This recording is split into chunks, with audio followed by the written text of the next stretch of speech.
Council classes में आप लोगों का एक बार फिर स्वागत है। उत्तर प्रदेश विशेष की क्लासेस हम लोगों की चल रही थी। अभी जो नज़दीक में जो परीक्षा होने वाली है वो उत्तर प्रदेश लोक सेवा आयोग द्वारा आयोजित समीक्षा अधिकारी की परीक्षा है। उसके अलावा बिहार में भी बिहार में जूनियर की भर्ती आई हुई है, उसमें जो है बच्चे तैयारी कर रहे हैं। लेकिन उत्तर प्रदेश विशेष के संदर्भ में अभी जो नज़दीकी परीक्षा है वो समीक्षा अधिकारी की है, और इसके बाद भी यूपी SSC का और भी तमाम तरह की परीक्षाएं आयोजित होती रहती हैं, जिसमें उत्तर प्रदेश विशेष का महत्वपूर्ण स्थान रहता था और अब ज्यादा ही हो गया है। तो हम लोग सीधे आके देखते हैं। कुछ क्लासेस हम लोगों की हो चुकी है। आज हम लोग देखेंगे कुछ उत्तर प्रदेश में जो जलवायु है, सामान्य तौर पे जो बहुत ही विशिष्ट प्रश्न हैं उनको हम लोग देखेंगे, और जो नहरें हैं, बांध हैं, और ऐसे बांध और नहरें जो बार बार पूछे जाते हैं और उनकी कुछ खास विशेषताएं जो हैं उनके बारे में हम लोग थोड़ा सा पढ़ेंगे। हालांकि बांध की संख्या अगर हम लोग देखें तो पूरा पेज किताबों में भरा पड़ा है। बांध हो गए, और ये जलवायु से संबंधित कम से कम अगर परीक्षावाणी की किताब अगर लेंगे आप, या फिर घटना चक्र की कोई किताब लेते हैं उत्तर प्रदेश विशेष की, तो कम से कम 10-10 पेज में ये सारी चीजें दी हुई हैं। उनमें से सारी बातें ना तो आती हैं, ना तो आप उसको सब याद कर सकते हैं। उसमें से कुछ विशिष्ट जो परीक्षा में आई हुई हैं या परीक्षा में आने की संभावना है, हम लोग उनको देख लेते हैं, ताकि बहुत कम समय में पढ़ करके परीक्षा हाल में जब हम बैठें तो उन प्रश्नों से मुलाकात हमारी हो जाए। आइए हम लोग सीधे देखते हैं।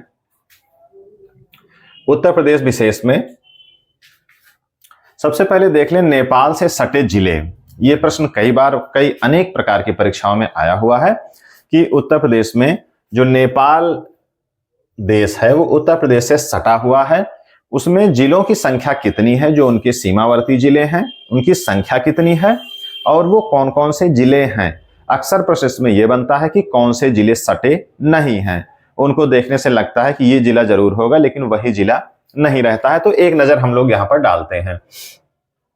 तो नेपाल से सीमावर्ती जिलों की संख्या है 7, और जिले कौन कौन से हैं? महाराजगंज, सिद्धार्थनगर। थोड़ा सा स्क्रीनशॉट इसका आप ले लें, ताकि आप इसको स्क्रीनशॉट लेकर के एक इसका नोट्स आप बनाते चलें, तो मुश्किल से आप पूरी कोचिंग का जितना भी पढ़ाया गया है, चाहे जीके वाला सेक्शन हो या यूपी या हिंदी, सब का अगर आप नोट्स बना लेंगे तो बमुश्किल वो 10 से 12 पेज का होगा। और इसमें से अगर आप पूरा देखेंगे तो कम से कम 30 से 40 प्रश्न आपको सारे सेक्शन से जरूर मिलेंगे। तो यहां पर देखिए, नेपाल से जो सीमावर्ती जिले हैं उत्तर प्रदेश के, महाराजगंज, सिद्धार्थनगर, बलरामपुर, श्रावस्ती, बहराइच, पीलीभीत और लखीमपुर खीरी, ये 7 जिले हैं जो नेपाल से सटे हुए हैं। उसके बाद हम लोग देख लेते हैं कि उत्तर प्रदेश में सर्वाधिक वर्षा किस जनपद में होती है, तो वो है गोरखपुर। 184.7 सेंटीमीटर की वर्षा होती है, यहां पर सर्वाधिक है। और सबसे कम वर्षा कहां होती है? मथुरा जनपद में 54.4 सेंटीमीटर वर्षा होती है मथुरा में। सर्वाधिक वर्षा गोरखपुर में और सबसे कम मथुरा में। इसीलिए ये मथुरा वाला हिस्सा ये सूखा रहता है, और ये गोरखपुर, जिसको तराई का क्षेत्र कहा जाता है, बारिश की वजह से और अत्यधिक बारिश होने की वजह से, तराई होने की वजह से जापानी इंसेफेलाइटिस जो रोग है वो गोरखपुर में सर्वाधिक होता है, क्योंकि मच्छर इससे ज्यादा पैदा होते हैं। और ये मच्छर या इन रोगों के लिए सबसे ज्यादा संभाव्य जगह रहती है तराई का क्षेत्र, जहां पर वर्षा ज्यादा होती है। इसी के साथ में इसके सटे हुए जो भी जिले हैं, पूर्वांचल के खास करके जिले, जो गोरखपुर के आसपास के जिले हैं, उनको तराई का क्षेत्र कहा जाता है। और जापानी इंसेफेलाइटिस खास करके, और इससे संबंधित तमाम प्रकार के बुखार और अन्य बीमारियां जो तराई क्षेत्रों में होती हैं, यहां पर होती हैं। इससे बचाव के लिए तमाम योजनाएं सरकार चलाती रहती है। उसमें एक योजना दस्तक योजना है, ये जापानी इंसेफेलाइटिस के लिए। सर्वाधिक वर्षा गोरखपुर में, सबसे कम वर्षा मथुरा में। उत्तर प्रदेश में सस्य जलवायु क्षेत्रों की संख्या कितनी है? 9 है। न जाने कितनी बार ये प्रश्न पूछा गया, हमने लिखा भी है, पीसीएस में लोअर में पूछा गया है। न जाने कितनी परीक्षाओं में, ये तो हमने दिया है, तो इसमें हमको दिखाइए। और परीक्षा पुस्तकों को पढ़ते हुए, पेपर को हल करते हुए आप देखेंगे कि ये प्रश्न जरूर रहता है, चाहे बहुत ही स्तरीय परीक्षा हो या सबसे कम स्तरीय परीक्षा, चाहे एंट्रेंस एग्जाम हो या छोटी छोटी जो परीक्षाएं हैं, एक दिवसीय परीक्षाएं जो है, वनडे एग्जाम्स, उसमें यह प्रश्न जरूर आता है, कौन सा उत्तर प्रदेश में सस्य जलवायु क्षेत्रों की संख्या कितनी है? 9। थोड़ा सा प्रश्नों को घुमा फिरा देता है, लेकिन होता यही है।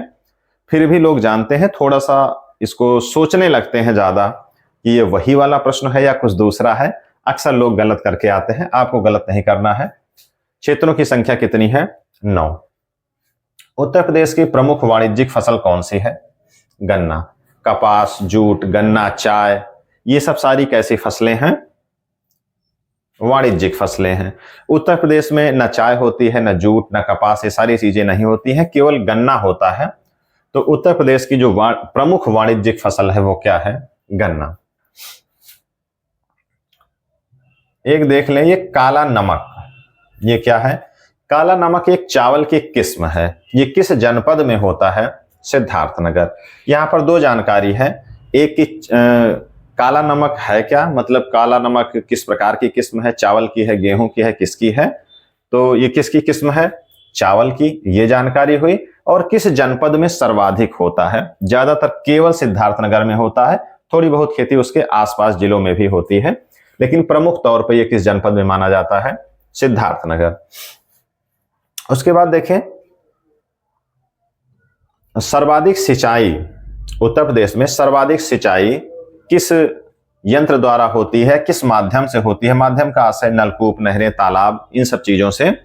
तो उत्तर प्रदेश में सर्वाधिक सिंचाई किससे होती है? नलकूप द्वारा होती है। जो परसेंटेज है सिंचाई का, वो सर्वाधिक, सबसे ज्यादा क्या है? नलकूप है। और ये पूरे देश में सर्वाधिक है। अगर किसी प्रदेश की बात करें कि किस जगह पे सबसे ज्यादा नलकूपों की संख्या है और सिंचाई सबसे ज्यादा किससे होती है, तो वो पूरे देश में उत्तर प्रदेश का स्थान पहला है। और उत्तर प्रदेश में अगर अन्य साधनों की बात करें, उनमें नलकूप का स्थान प्रथम है।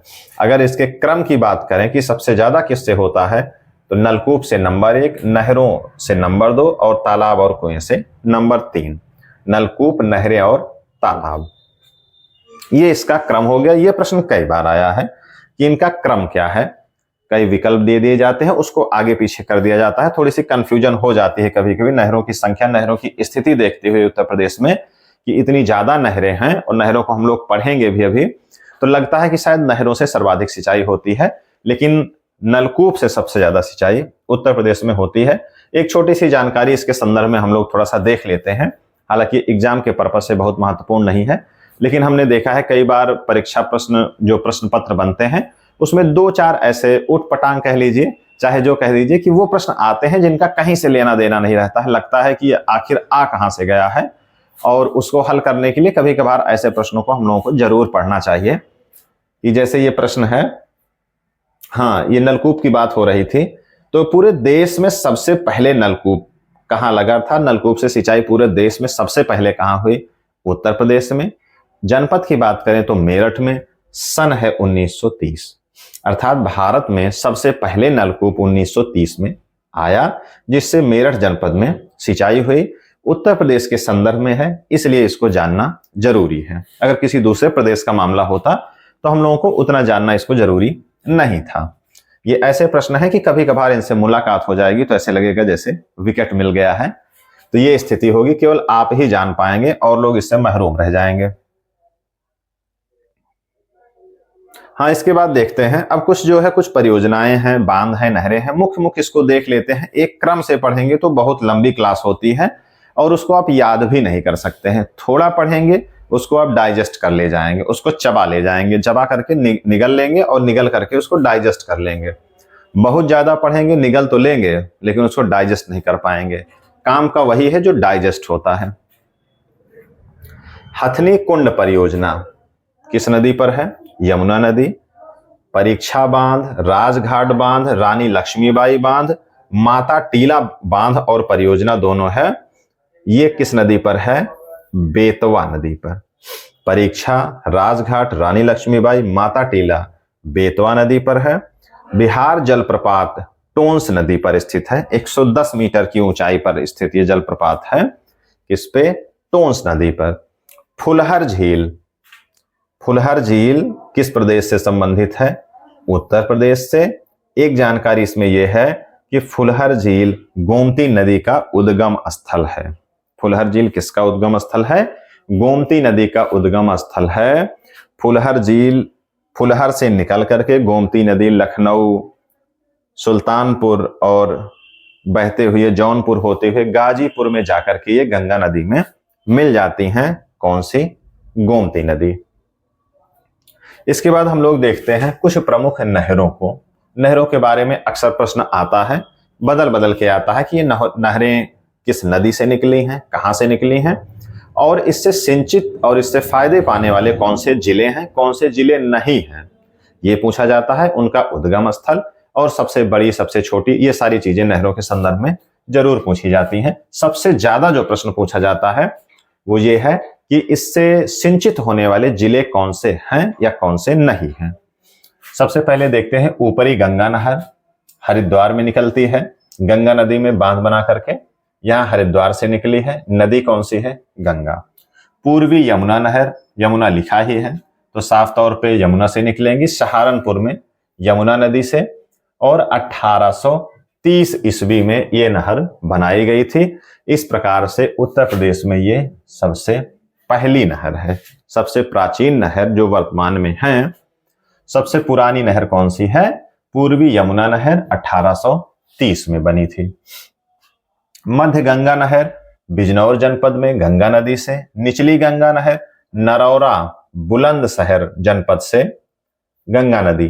रामगंगा पौड़ी रामगंगा, रामगंगा नदी पर है और पौड़ी नामक स्थान से रामगंगा नहर निकलती है। आगरा नहर ओखला दिल्ली से है और यमुना नदी पर। नाम तो है इसका आगरा नहर, लेकिन ये निकलती कहां से? ओखला नामक स्थान पर।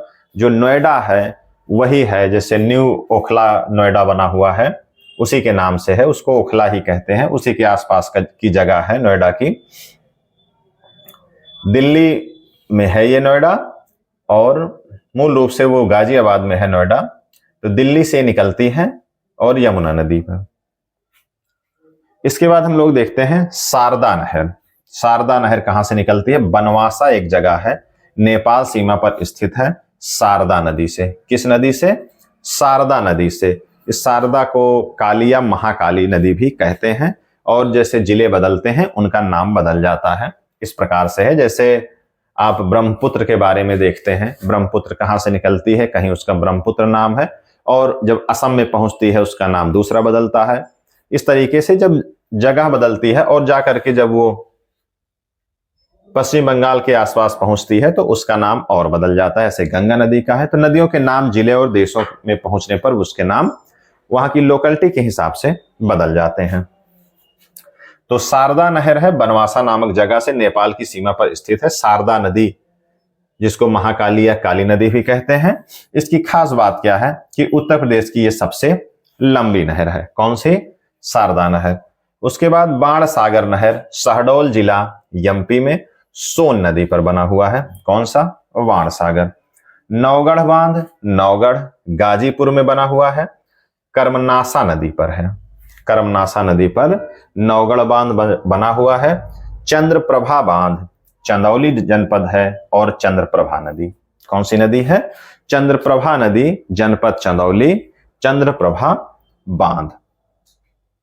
चंद्रप्रभा के नाम से ही एक वन्यजीव विहार भी है, इसको भी हम लोग थोड़ा सा ही देख लें कि चंद्रप्रभा के नाम से वन्यजीव विहार है। चंद्रप्रभा वन्यजीव विहार चंदौली जनपद में है और 1957 में स्टैब्लिश हुआ था, स्थापित हुआ था।